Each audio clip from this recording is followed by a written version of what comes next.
Hello and welcome. This is the Astrology of the Week Ahead podcast. I'm your host and your astro bestie, Chani Nicholas. In this episode, we were talking about the astrology for the week of January 20th.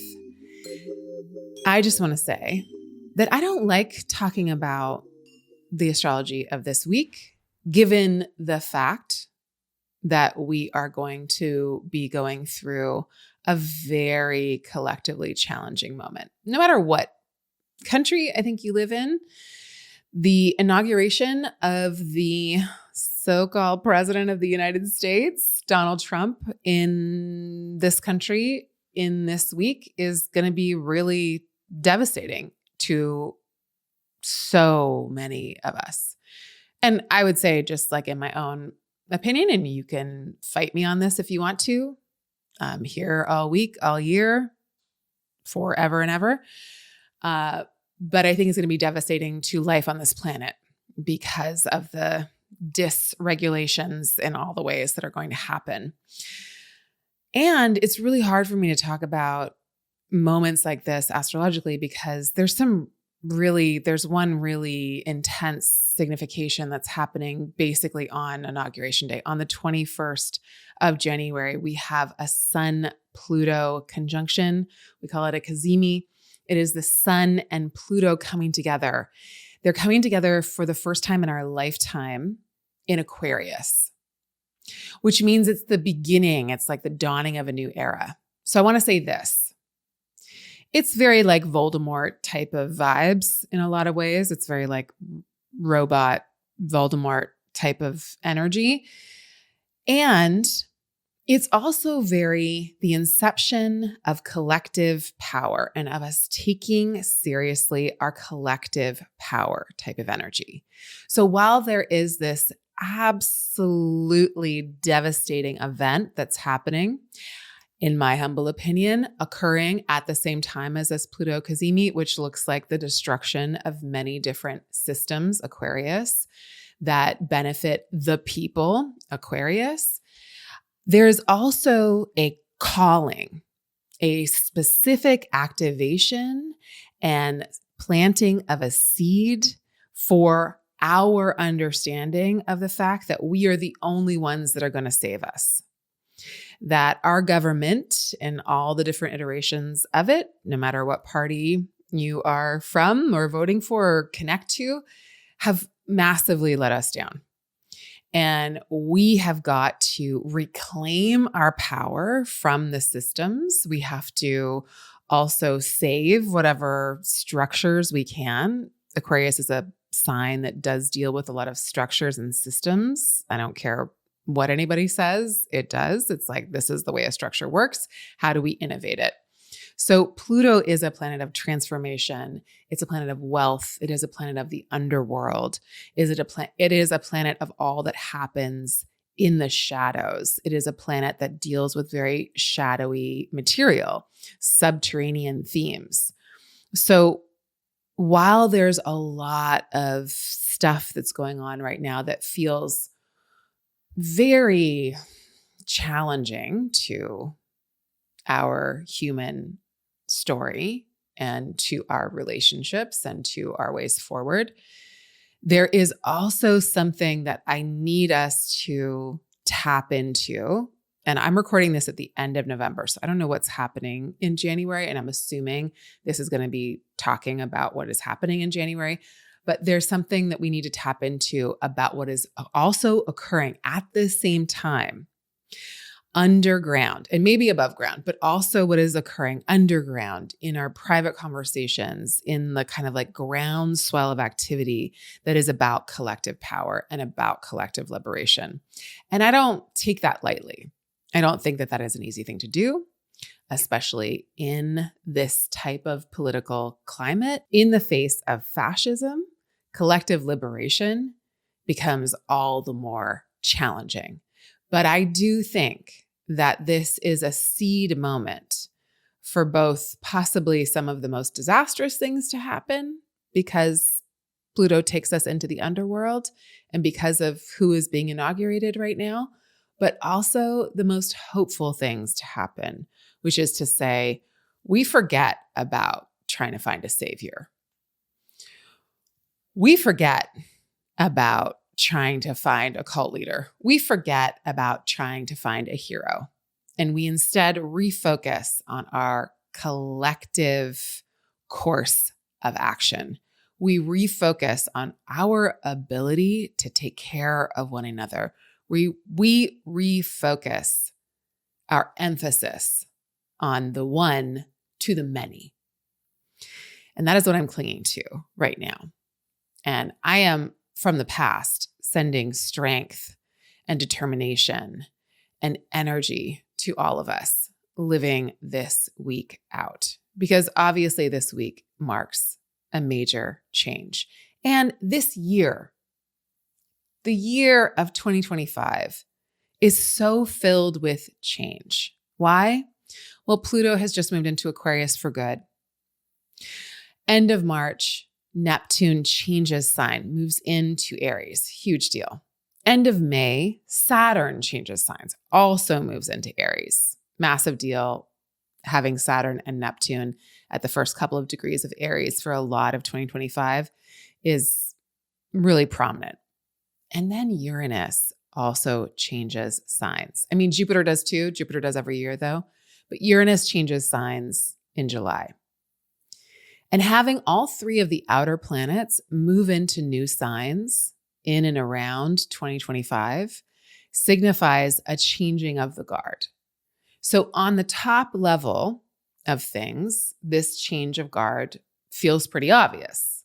And the change of emphasis and maybe the new projects of 2025 are also quite obvious. But I also want us to remember that this is our signal that we change as well. We change our strategy, we change our goals, we change our emphasis, we change how we organize, where and when we need to, we stay with what works, where and when it does, and we refocus.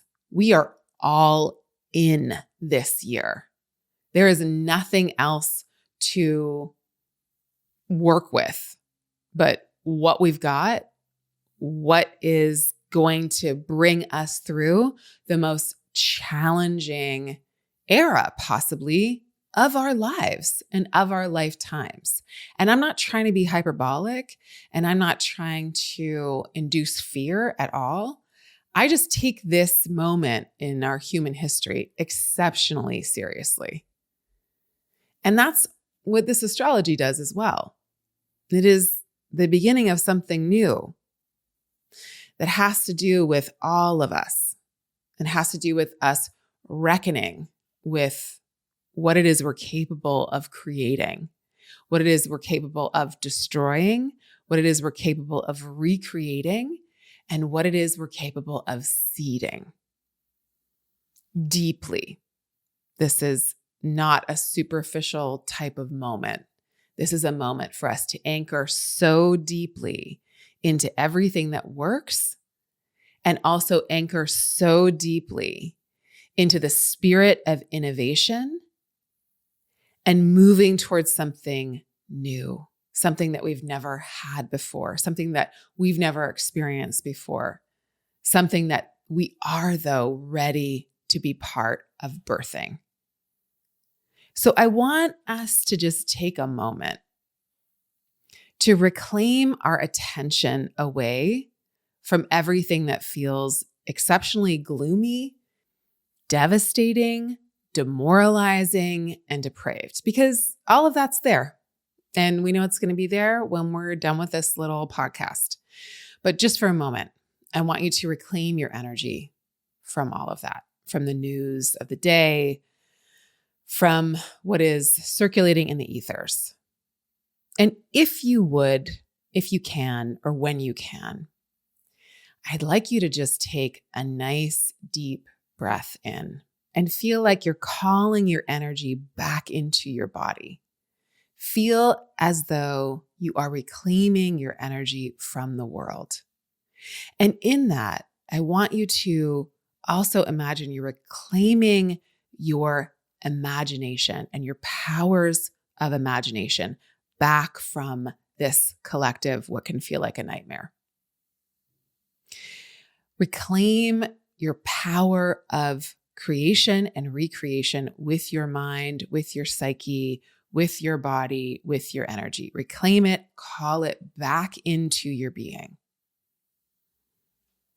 We are seeding a new reality in the face of great odds. This is the call that we have no choice but to answer right now. Reclaim your energy, reclaim your powers of imagination, and dare in this moment to dream of something else, to dream of what is life affirming, to dream of what co-leadership and collective liberation could look like. If you can, close your eyes, feel yourself calling your energy back into your system, back into your body.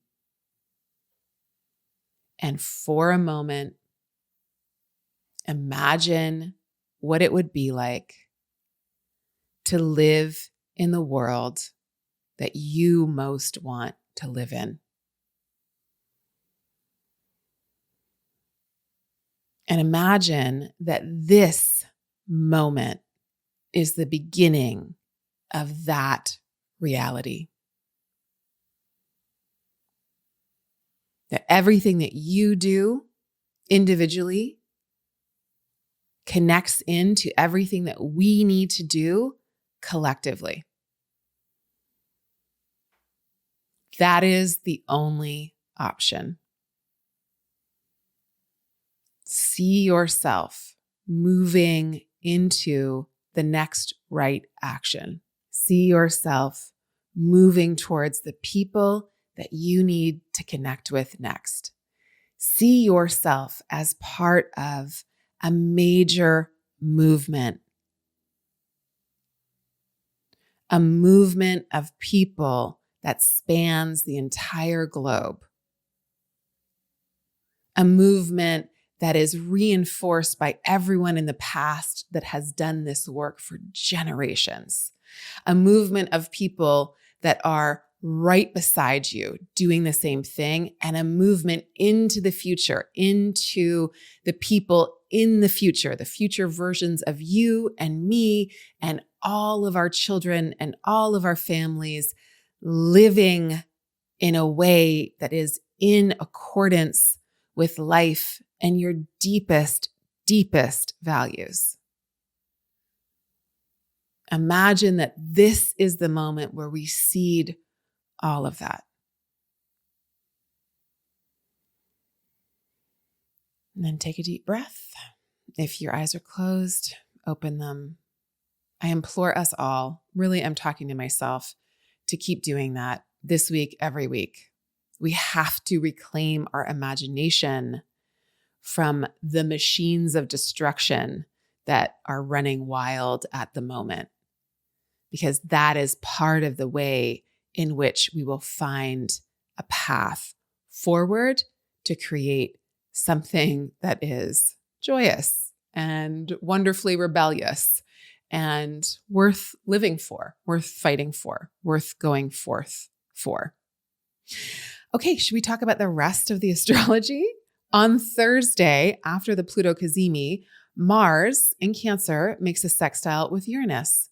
This is Mars retrograde in Cancer, who is all about fighting for what we care about, making a helpful aspect with Uranus, who is about doing things differently. So how do we care for people and ourselves and our communities in a unique and experimental way?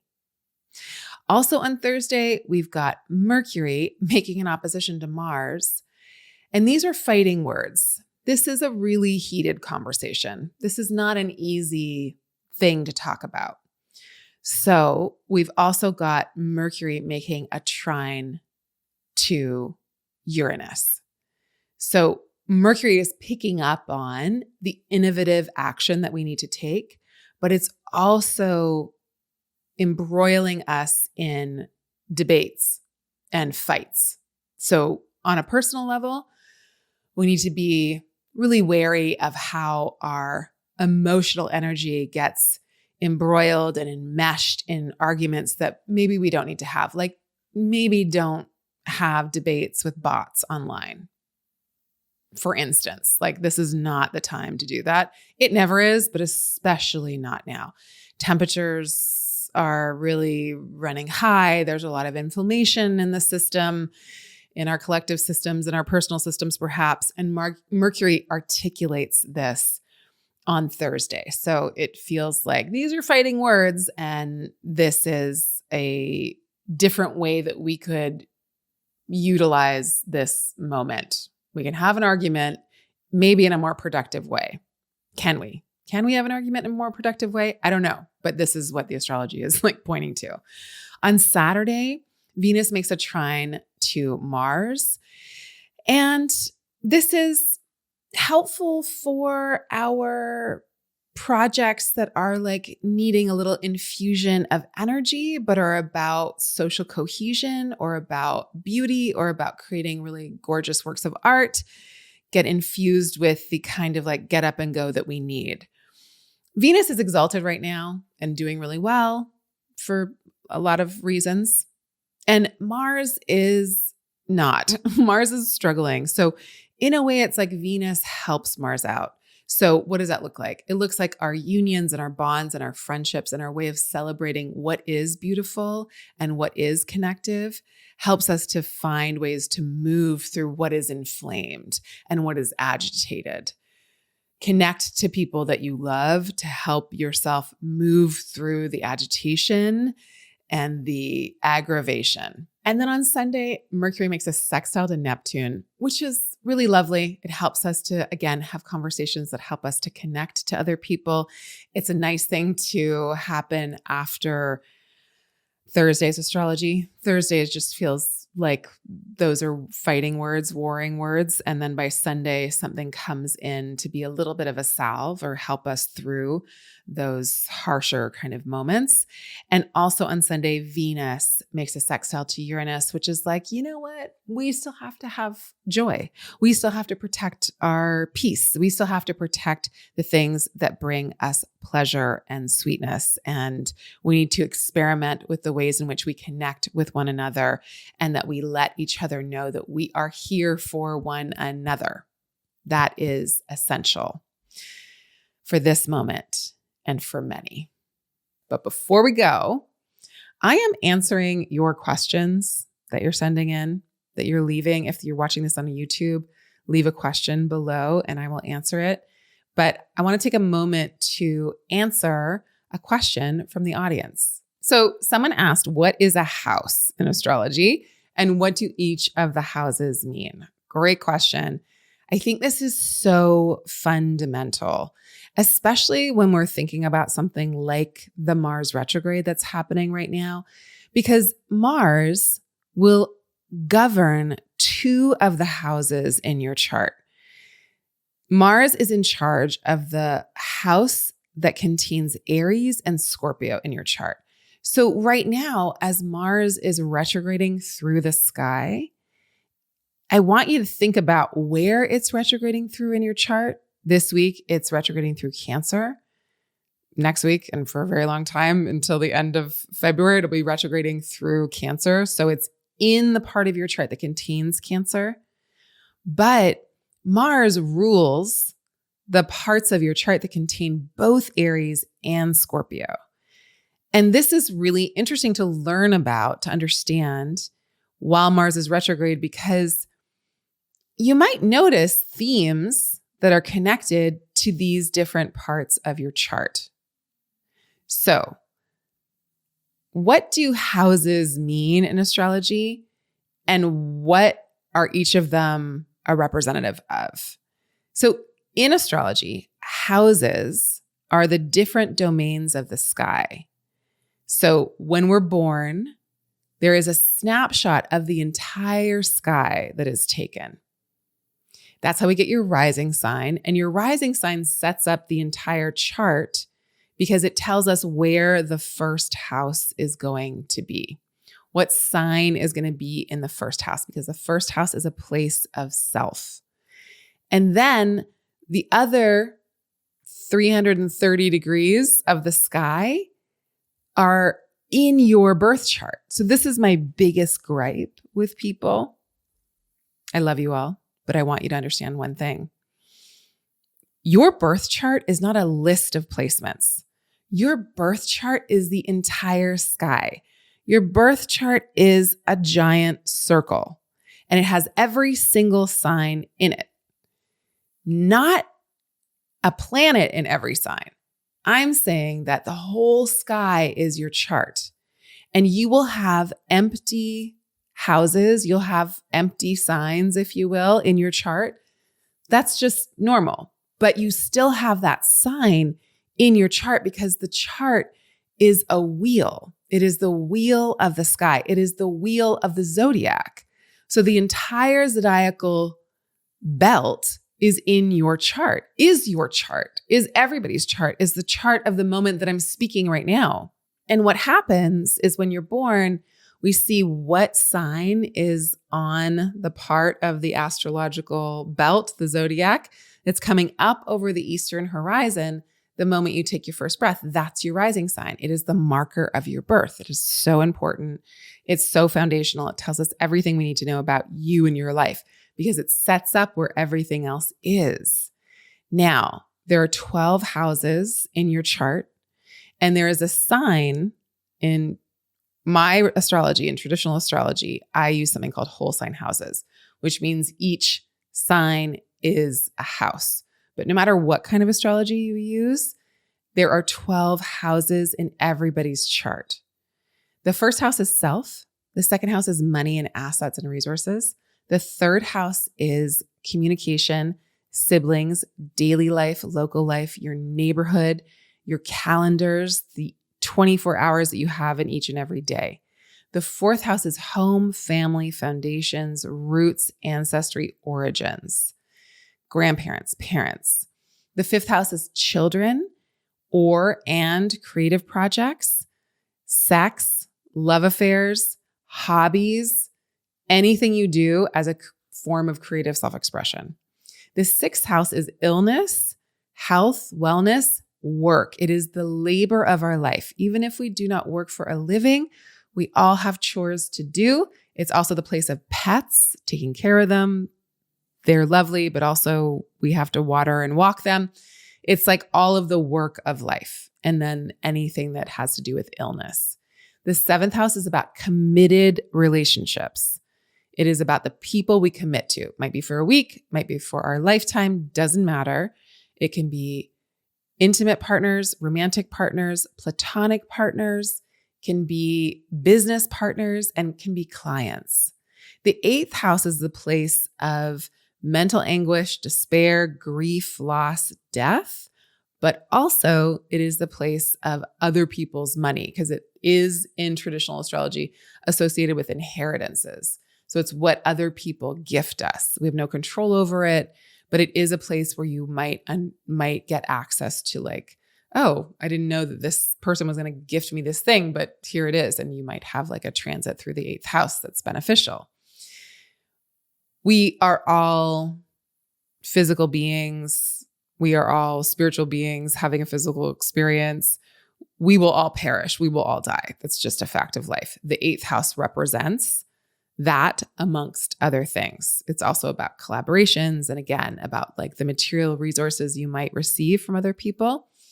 It is opposite to the second house of your money. It's like the eighth house of other people's money, but it also contains within it the understanding of grief and loss and the process of living in a reality that is going to end. We will lose everything. And so it's the ways in which we contend with those difficult subjects. That's what we do in the eighth house. And we all have an eighth house and we all have to contend with it. We'll all have transits through it. We might not all have a planet in that part of our chart, but we all have that part of our chart. We all have every single part of our chart in us. The houses are about the full scape of life. Landscape of life, the full scope of life. Okay, so the ninth house is a place of religion and law and travel and higher education. It is a place where we seek out the truth. So from the difficulties and sometimes the confines of the 8th house, we can think of like moving out into the 9th house and being like, whoa, there's these big horizons and I want to go on an adventure and I want to go to and see things and learn things and be part of things. But it really is about the spiritual experiences that helped us to understand that we are more than just our physical being, right? Like, yes, we're all going to die. We learn that in the 8th house. But in the 9th house, we're like, okay, so then what is it all for? What does it all mean? If it's all temporary, then what brings meaning to my life?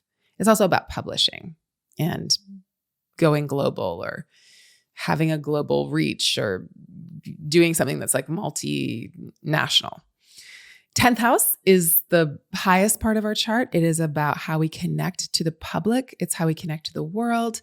If you have a career, it's about your career. If you have a vocation, it is about your vocation. It is about who you are on the outside, how you portray yourself on the outside, what your contribution to the world is. Doesn't matter if you get paid for it or not. It is about your offering to the world. It's opposite to the 4th house of home and family and roots and lineage and privacy. The 10th house is about your public self.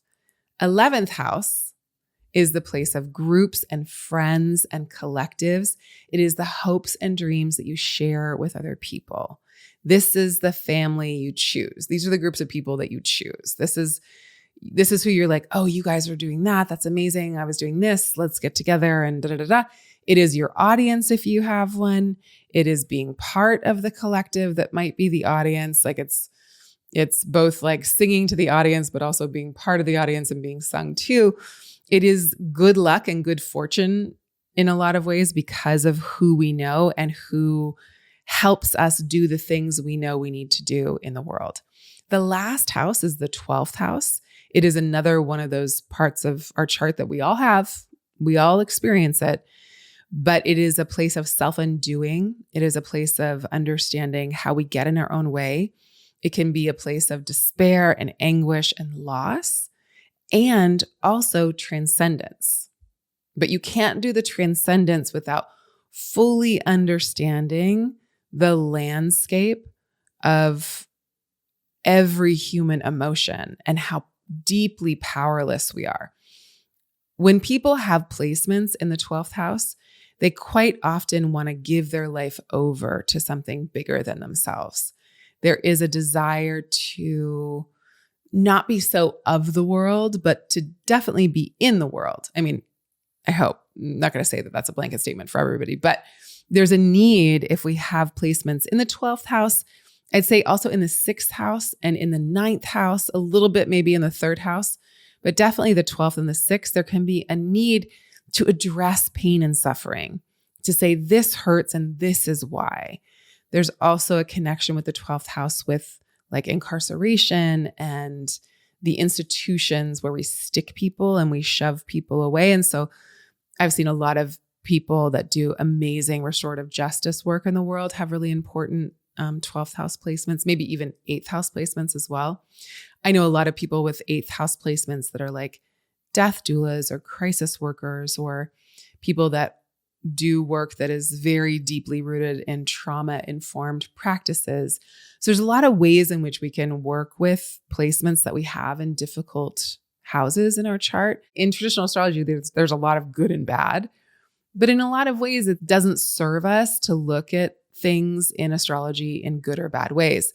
It's just that somebody with a lot of placements in the 12th house and the 8th house and the 6th house is more than likely going to do work that maybe isn't about getting famous or being known for it. You know what I mean? It's more about addressing suffering, addressing illness, addressing what needs to be healed.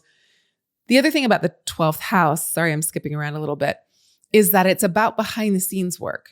So quite often people with 12th house placements, like the sun in the 12th house, they need a lot of time outside of the public sphere. They need a lot of time to go away and do things on their own or just to have some kind of solitude. Okay, I hope that was helpful. And let me know, leave a question here or write us and ask a question about the houses. We'll have like lots of different placements and a lot of different signs and a lot of different houses. I want you to really focus, though, in the beginning of your astrological journey on where your sun is, what house it's in, yes, what sign it's in, but then really studying what house it's in. This is the area of life that you're going to shine in or that you want to shine in. Look for where your moon is. Yes, the sign it's in, but also the house. This is where you come to find solace and comfort and self-care in an everyday way. And this is also an area of life where you're going to want to nurture and nourish it. And then I want you to look for the planet that rules your rising sign, that rules your ascendant. What house that planet is in will tell you about the direction that you have to go in this lifetime.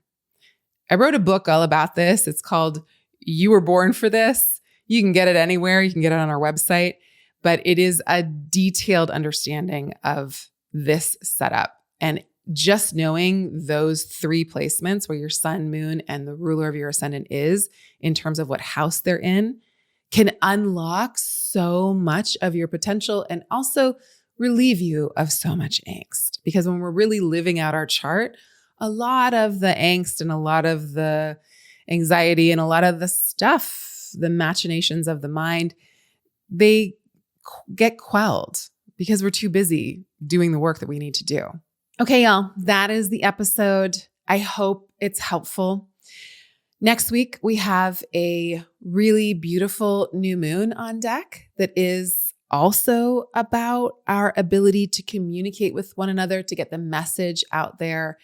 And it is a new moon that is filled with some beautiful auspicious signatures. It is a new moon that is, yes, the lunar new year. So it is a feeling of big new beginnings. And it's also trine Jupiter.